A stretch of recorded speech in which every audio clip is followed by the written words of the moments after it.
Greetings to the called, chosen, and faithful. Yes, I hope that's you. I welcome you to Always on Bible with Glenda Johns. You still need to subscribe and like, and please share this with someone every day. I'm Glenda Johns, hosting this series of fresh look at Revelation.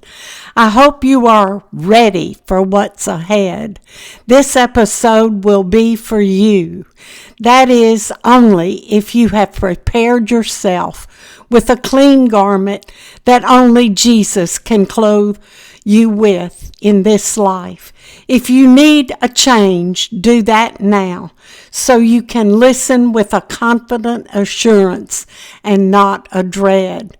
So let's jump into this episode 19 and finish off the 20th chapter of Revelation. The next thing after the millennium that John sees is the great white throne judgment. This great judgment is the final one. All human beings who are now dead are suddenly raised up from their graves, given immortal bodies, and are alive again, alive to face judgment.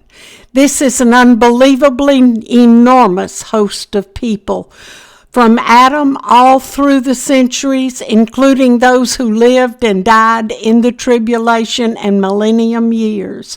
All who are left to be judged are lost. Are they excited to be alive again? Hardly. They are terrified now to face a creator whom they never really knew. They seek to hide, but there's no place to hide, either on earth, in the sky above, or even to take off into outer space. Books are opened at this judgment. There is the book of life that contains within it the name of every saved individual. This book of life is for proof to those who are not listed therein, proving to them that there is no heaven in store for them. The other books that are opened are books of works accomplished by those who will be judged. Why are there works, all of which have been accurately recorded, being judged? If they are all lost, why have a judgment? Why do their works have to be judged? The answer: they lived their lives with the intent that it would be their good works that would afford them a place in heaven. Since they depended on good works to save them, they are now being judged by those works. But the Bible is clear in Titus 3:5, not by works of righteousness which we have done, but according to his mercy he saved us. If their works have none of God's mercy, love, and salvation included in them, they are proven insufficient. But I think there is another reason to have a works judgment. If there are works that helped humanity, such as inventions that were a blessing, God is just, and even in his final judgment, he judges each individual according to what he had done on this earth with his life. Just perhaps that lake contains various degrees of heat, reserving less torment for those whose works were a benefit to humanity as a whole. If this is true, perhaps works do matter after all, but it's still the lake of fire. Chapter 21 of Revelation brings us finally to what we have all dreamed of, waited for, and will now experience for all eternity. And that is a new heaven and a new earth. We are concerned here about the new earth, and that is what we will be talking about. I do not know what God meant when he said a new heaven, for we have 3 heavens now, none of which are indicated to exist in eternity. The sky above, the outer space that contains the sun, moon, stars, and planets in our galaxy and universe.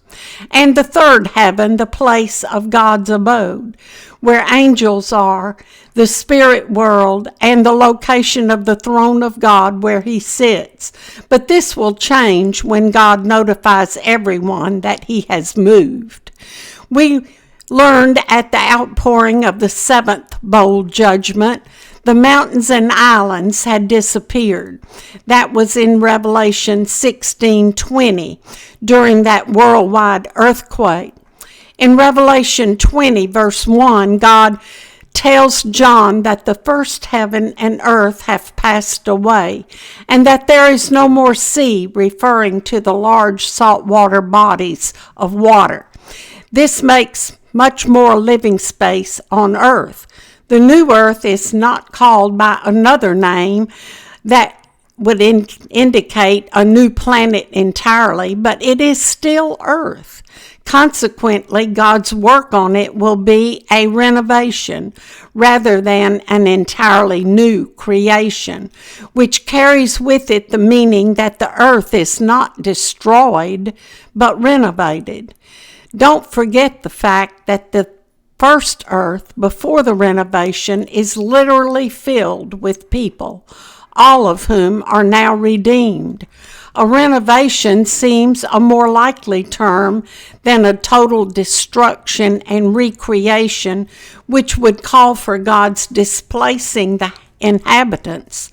The words used by God here are passed away and disappeared, meaning replaced by rather than destroyed. This reminds me of a scripture in Matthew 5, verses 17 and 18, in which Jesus uses the same words. It reads, "Think not that I am come to destroy the law or the prophets. I am not come to destroy, but to fulfill.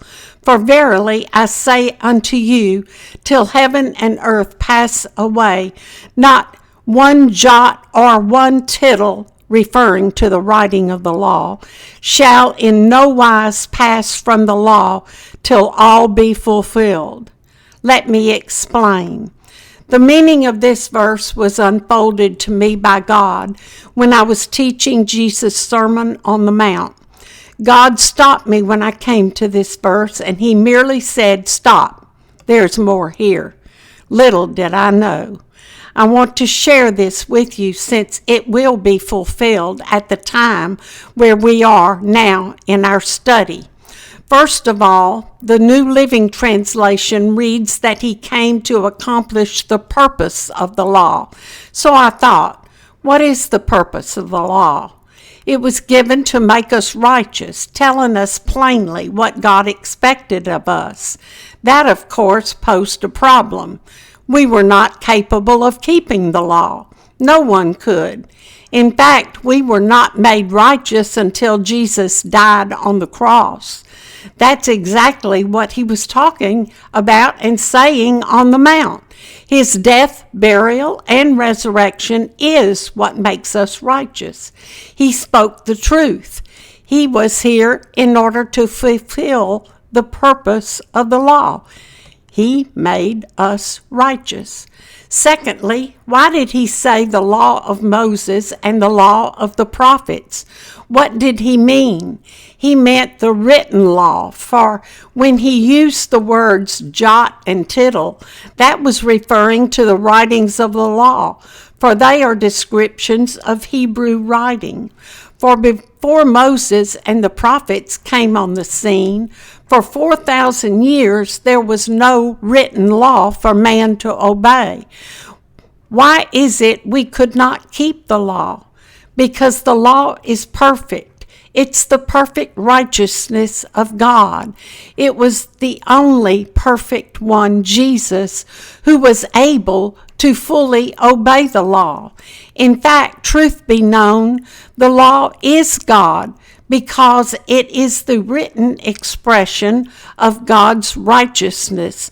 The law is his perfection. The prophet Jeremiah in chapter 31, verse 33, had something to say about the written law of God. He proclaimed that after those days, I will write my law in their inward parts, or their minds, or their brains, and I will be their God, and they shall be my people. Now you have got to admit we don't have the entire law written in our minds today, at least not yet. So if we don't have God's law written within us, when will we? Jesus answers that in his teaching in Matthew 5:18, where he said that not one little fragment of the written law will disappear, suggesting that it will, until its purpose is achieved. That is, until all people have been saved. That will not happen until the end of the millennium, when heaven and earth pass away. In other words, let me say that again. The written law will disappear when its purpose is achieved. And what was the purpose? To make us righteous. When will all humanity be made righteous? At the end of the millennium, which Jesus expressed as the passing away of heaven and earth. At the appearing of the new earth, there will be not one unsaved person, and we will not need the Bible to quote and read to people, for there will not be anyone who needs to hear it. Again, let's go back to Jeremiah's quote. After saying that God will put his law in our inward parts, he then quotes God. The people will not teach their neighbors or relatives, urging them to know the Lord, for they shall all know me.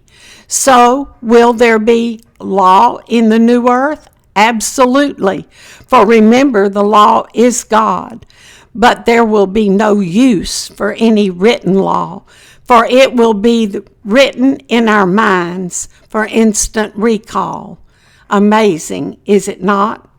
A good point at which to end this episode, Our Amazing God. It's getting better and better. See you next time, but don't forget to subscribe, like, and share this podcast series with someone.